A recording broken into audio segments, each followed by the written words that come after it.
Notícias Interativa. Notícias Interativa. Informação o tempo todo. Oferecimento Thor Bike Center. O sonho nunca acaba. Dr. Danilo Rodrigues Barbosa, feminicídio resolvido. Olá, boa tarde a todos. Mais uma vez a Polícia Civil de Água Boa fica muito feliz em noticiar mais um crime grave solucionado aqui pela nossa equipe de investigação. Nós tivemos um homicídio ocorrido na semana passada, no dia de quinta-feira, na parte da manhã.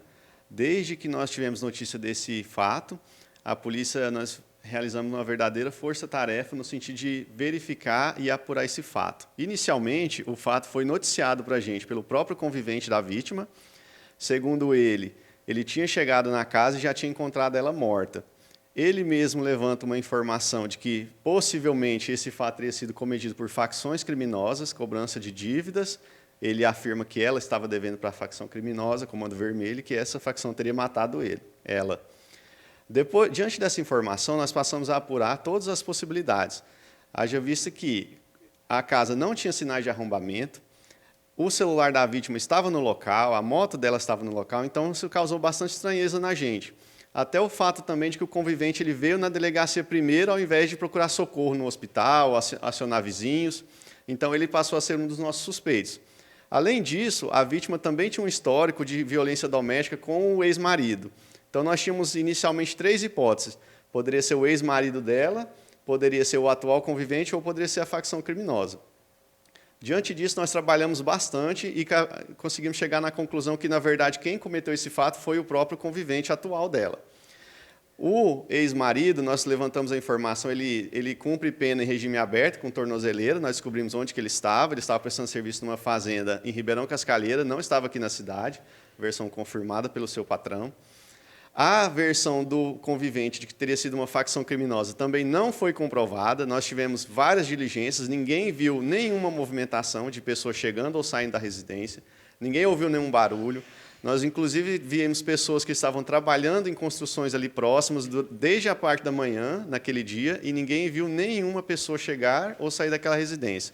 Então, aquela versão de que ela estaria com dívidas também não foi confirmada. Ouvimos, no mínimo, 3 pessoas diferentes nos confirmaram que, de fato, ela era usuária de drogas, porém ela não tinha dívidas com a facção. Inclusive, ela era servidora municipal aqui da Prefeitura de Água Boa. Então, ela tinha um salário, ela tinha uma vida, ela usava droga sim, mas ela mantinha o vício dela já através do trabalho dela. Então, as nossas suspeitas recaíram sobre o convivente. Passamos a analisar mais aprofundado esse fato dele.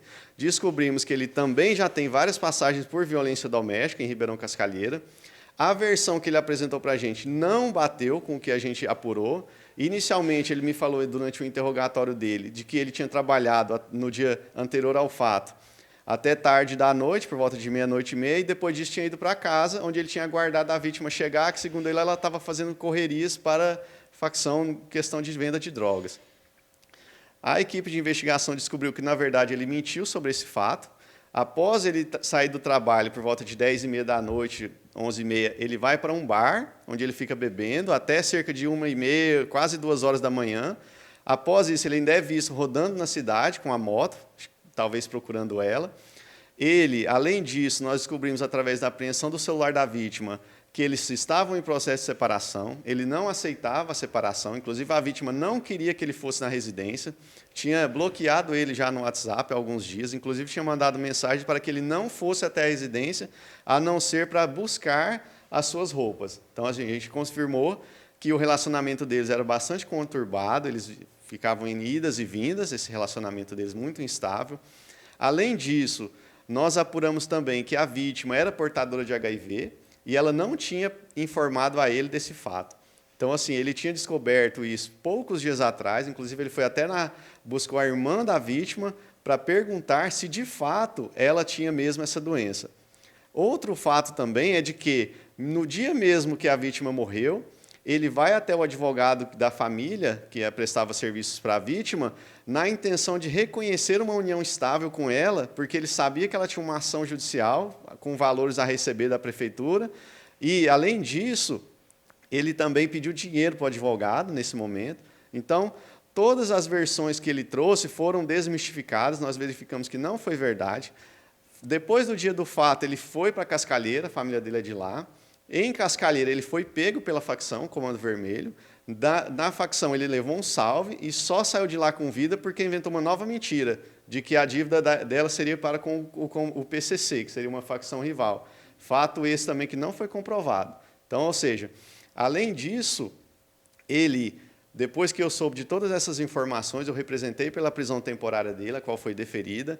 Nós estávamos monitorando para fazer a prisão dele, descobrimos que ele estava se escondendo na casa de uma irmã, e a equipe aqui de Água Boa foi até Cascalheira hoje pela manhã e conseguiu prender o suspeito. Ou ele foi preso temporariamente pelo crime de feminicídio e acabou de ser encaminhado ao presídio, onde ele vai aguardar o final do inquérito e depois o procedimento do processo sob custódia do Estado. O suspeito está negando tudo.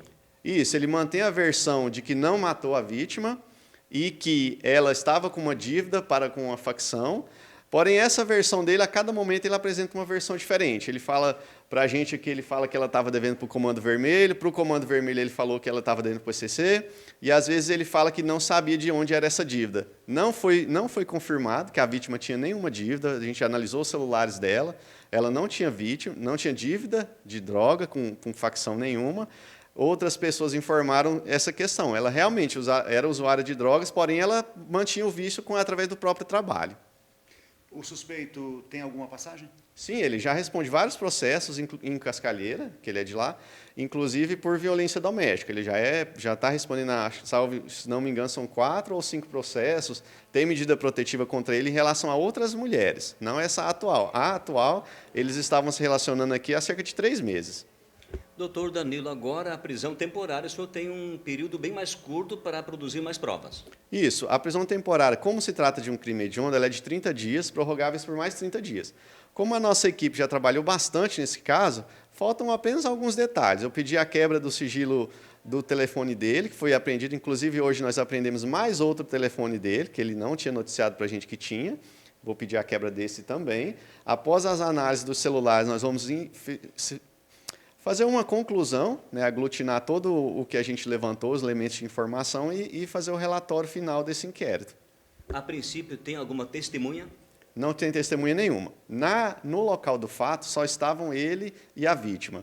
A própria dinâmica do crime dá a entender que a pessoa que cometeu esse crime era conhecida da vítima, porque não tinha arrombamento no portão, a casa não estava com nenhuma desordem, o sangue da vítima somente no quarto. Então, assim, quem praticou esse fato, praticou o fato dentro da casa, dentro do quarto, mediante golpes na cabeça da vítima, golpes nas costas. Acreditamos que um instrumento contundente, possivelmente uma chave de roda, alguma ferramenta, que ele trabalha como mecânico elétrico de veículos.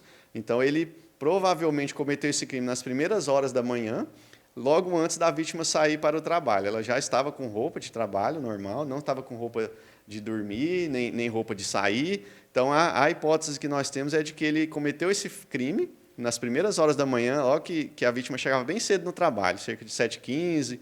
Ele comete esse crime, sai para o trabalho dele na tentativa de criar um álibi para ludibriar a polícia, para tentar dificultar as nossas investigações, vai até a casa e depois vem aqui noticiar o fato, como se ele tivesse chegado lá e ela já tivesse morta.